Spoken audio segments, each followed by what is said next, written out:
નવા રવિવારી માર્કેટમાં તમને આ દુપટ્ટા માત્ર 100 રૂપિયામાં મળશે.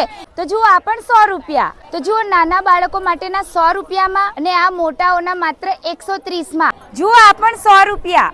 આ જો બેન દરબારી સાડી દુકાનમાં 1200-1500 ચાલે છે, 850 રૂપિયામાં દરબારી સાડી. પ્યોર ખાદીની કુર્તી માત્ર 300 રૂપિયામાં. કેમ છો વડોદરા? તો આજથી એટલે કે 5 એપ્રિલ 2026 ના રોજથી વડોદરામાં બે અલગ અલગ જગ્યાએ શરૂ થયા છે એકદમ નવા જ રવિવારી માર્કેટ, જે હવે દર રવિવારે દેવ હાઇટ્સ ની પાછળ ડીપીએસ સ્કૂલની સામે દેના રોડ હરણીમાં બપોરે 2 થી 8 ભરાવાનું છે. સોમવારી, મંગળવારી, બુધવારી, ગુરુવારી અને શનિવારી માર્કેટની ભવ્ય સફળતા બાદ બધા જ માર્કેટના ઓનર લખનભાઈ અને બુધાભાઈ શરૂ કરી રહ્યા છે વડોદરામાં બે અલગ અલગ જગ્યાએ નવા રવિવારી માર્કેટ. એક રવિવારી માર્કેટ સવારે ભરાવાનું છે વાઘોડિયા આમોદરમાં, જેનો વિડીયો તમે મારા પેજ ઉપર જઈને જોઈ શકો છો. અને બીજું આ રવિવારી માર્કેટ હરણીમાં બપોરે 2 વાગ્યાથી ભરાવાનું છે, તો અચૂકથી મુલાકાત કરજો.